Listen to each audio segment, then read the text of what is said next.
At the end of October, I was wondering what to do with the dogs for the upcoming holiday season. And then I heard, "You won't have to worry about me for the holidays."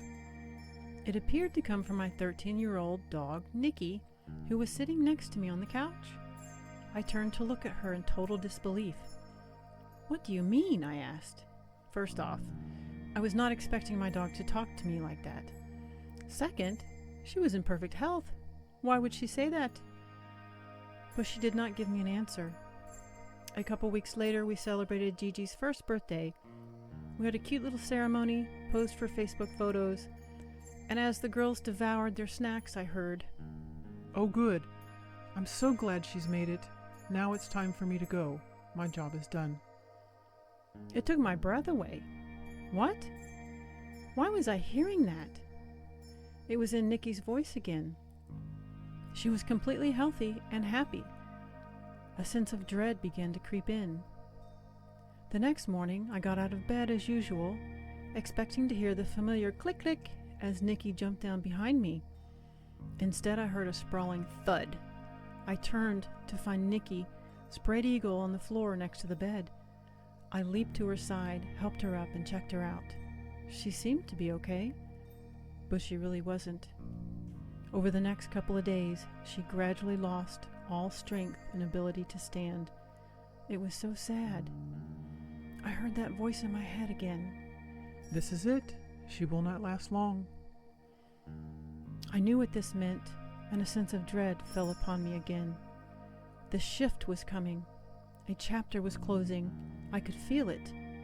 Nikki was preparing her exit, just like she said. The tears welled up in my eyes, and I noticed the familiar clutch in my throat. I felt powerless to help her, and powerless to protect myself from the impending pain. I snuggled up to her and hugged her as tightly as I could. I wasn't ready to let her go. My heart began to strain, as it had so many times before, for all those that had passed before her. I knew our time was drawing to a close. I could feel it. She seemed content and happy, like she knew that all was well. It would be an easy transition for her to just be released from this old body that had worn out its welcome. I hung on to the precious seconds, the precious memories, the feel of her coat in my hands, and the smell of her in my nose. I hoped that I could hold on to the sound of her bark and the happy wag of her tail. I tried to memorize it all so I would never forget. It was time to say our goodbyes. She had waited as long as she could. 13.5 years is a full life for a Malinois. She had done her job, succeeded in her mission. She had secured and trained her replacement. She ensured that I was in good hands and that my path was on track. It was time. I was so thankful that I got to spoil her rotten and love her as hard as I could. I was so thankful for all the gifts that she had given me, all the insight, intuition, and the spiritual growth that she had led me to. And just 3 days after Gigi's birthday, Nikki was gone, just as she had told me. She was ready to go, and so she went quickly.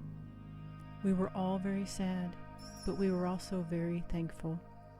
We were so thankful that we had Gigi to hold our hearts. Nikki was a very special soul that has been with me before. She continues to speak to me today as I write about her story. She has much to share with you and with humanity. You can hear more from her spirit guide, Oryagan, by following us.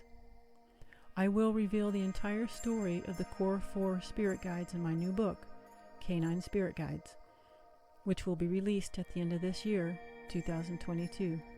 So if you like this story and you want to hear more, please like, share, and follow. Thank you so much for listening.